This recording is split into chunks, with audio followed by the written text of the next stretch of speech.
Today we're taking a look at the new Jonsplus i400.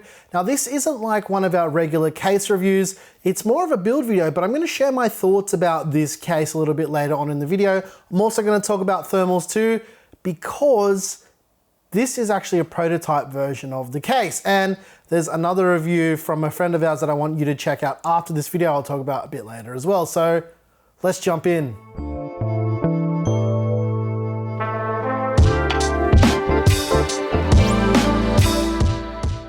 Like most of our build videos on this channel, they're designed to inspire you guys to build beautiful PCs of your own. Just like the i400 over here. But let's see how this thing came together.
Ladies and gents, I hope you enjoyed the build in this new case from Jonsplus called the i400.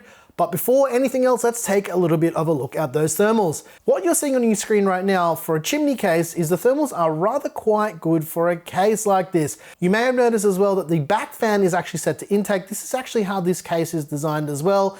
And we actually decided to go for a horizontal GPU mount here because one of our friends actually did a review with a vertical mount, and I was more curious than anything to see how a regular horizontal GPU would perform in this case. And as I mentioned, yeah, the thermals are actually quite acceptable. Nothing more to add to that. Okay, So the thermals are quite good, but let's chat about the parts in this build. The CPU is the AMD Ryzen 9 5950X. We put the 5950X on the Gigabyte X570S AORUS Master. To cool the 5950X, we use the NZXT Kraken Z73. The GPU is the Gigabyte RTX 3090 Gaming OC. All the fans in the case are the brand new Lian AL120 fans connected up to the Unifan controller. Well, the second version of that controller rather. All the lighting and everything that you're seeing in this video is configured in L-Connect 2 and RGB Fusion. Not a super exciting setup here, and also for the cooler itself, we obviously use NZXT Cam for that GIF on the screen. GIF, GIF, GIF, GIF, I don't care how it's pronounced, it's GIF, I don't care what anyone says. I wanted to talk about something that happened when I finished bench testing the system, right? I finished doing all the thermals, it takes a couple hours to do that, and I was setting up the lighting, because the lighting is the last thing that I set up. What happened, Claire? What happened?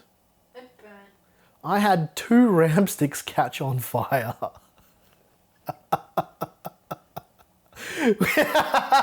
No, the lighting was flickering on them, and then I smelt like electrical fire, and I turned the system off and pulled out the RAM sticks, and 2 dead RAM sticks. And it wasn't even like the 2 that you're seeing here. There were 2 random slots, and like one died, and then I'm like, oh no. So I pulled that stick out, and then I booted it up to see what the deal was. The other one next to it started flickering. I'm like, oh wow, I can't believe this RAM died. So the Katana RAM quite literally sliced itself in half and decided it didn't want to live anymore. Let's chat about the i400 from Jonsplus. As I mentioned in the intro, this is a prototype version of the case. And by that, I mean, as far as I'm aware, a bit of the finish isn't quite the same as what the retail version is going to be, but other than the finish, which is actually rather quite good, it is how the retail version is going to be, which leads me into the first thing I wanted to talk about here. That cover on the back, that covers all the cables for cable management. Now, the cable management in this case is actually rather quite good, and I thought it was easy until I put that panel on, and for some reason, instead of them having a clean cutout on that panel itself, they have a hole that you need to feed the cables through. That doesn't make sense. So I made a modification of my own and I just cut it out. And I think that's what they need to do for this case, is just remove that or make that hole a little bit bigger. It will make cable management a whole lot easier. That's just my opinion. The other option is I could have run those power cables or the EPS power cables on the inside of the case, but that would have been rather ugly. So I decided to do it that way. And I'm sure a lot of people will actually have that complaint as well. And it'll be a mod that a lot of people will do if they don't change it at the factory. As I mentioned when we talked about thermals, I mentioned that the rear fan is actually set to intake. That's because of the cross flow of this case for feeding fresh air into the power supply. This isn't really that necessary. However, I did notice while testing it with the fan in this configuration that it did drop the temperature by about 1.5 to 2 degrees overall for the CPU. So that is a nice little side effect of having that as intake. And the reason why we know this is supposed to be an intake fan is it's got a mesh filter. Most rear case fans don't have mesh filters. This one does, and it's actually set up to mount the fans that way with pre-installed screws as well. So there's also that. They've taken a lot of design cues from the Cooler Master SL600M here, with having the PSU shroud on the front and then having that power cable routed through it. And I think this is actually better than the SL600M, mainly because it's a lot easier to cable manage. The cable management for this PSU shroud is, again, rather quite good. I think they've done a really nice job with doing it. The only problem I can see here is, to the eye, it almost looks like they've wasted some space here with this shroud at the top. But the only reason why this is like this at the top is to direct airflow into the top of the case. And that's basically it. Without it, I don't think it would make much of a difference, but I think it's just a nice way of hiding whatever is up there. And obviously we've got a 360mm AIO up there, and I think it does look rather quite elegant that way. Because this is a chimney layout case as well, the intake is from the bottom and it is quite efficient. I was very surprised by the thermals with this case in general. I thought they wouldn't be near as good as this, but given I've tested other chimney cases, like I mentioned, the SL600M from Cooler Master, I think thermally, if I was to test this hardware against that case with this hardware in it, I think this might be better because of that extra intake on the side. The Cooler Master case is straight chimney. This has a little bit of a diversion of air, but yeah. Also, I wanted to mention that our friend Dario over at PC Crazy has done a full review of this case, and this is why I didn't really dive into like breaking it all down and tearing it all down at the start of the video, because he did a really good job of that, and I think you guys should go and show him some love. So head on over to Dario's channel, PC Crazy. I'll put a link in the description to his video and up there somewhere, but stick around. I've still got a couple more things I wanted to talk about as well. And you'll also notice in Dario's build, he did a vertical GPU, and that's why we didn't do a vertical GPU in our build, because he had already done that, because I wanted to test out the included GPU support bracket that is built into this case, because yes, it has a built-in GPU support bracket. I think more case manufacturers need to work this into the designs of their cases, since most modern GPUs are rather quite heavy, and after a while they will sag, or some of them, like MSI GPUs, will sag straight away. I remember seeing a 1080, like the Gaming X1, and it was like this, brand new. I like the design of the case. I like that it's got a little fabric tab at the top to lift up and get access to the top. There's a couple other things that I think could have been done a little bit better, but ultimately not deal breakers. Like you have to pull off the top panel and unscrew the TG from the top of the case to take the side panel off.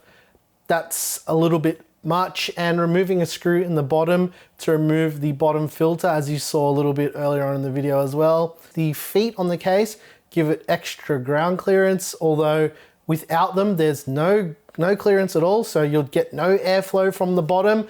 You do need to attach them yourself out of the box, but like I said, go and watch Dario's video. He talks about all of this stuff over there, but watch that after this video, because yeah, I'm done talking about it for now. And if you like the music you heard here, I'm the guy. It's me. I'm the music man. Am I? You're a wizard. I'm a wizard. I make the music. It's available over on our Patreon. And I'm your boy Nick with Gear Seekers, you peak, we seek. There's a PC part picker list down below in the description if you want to know what everything is in this PC. But without further ado, it's time to engage cinematic mode. So make sure you don't go anywhere. Oh no! I can see the analytics. Don't you dare move your eyes. Don't you click that next video. Don't you close that tab.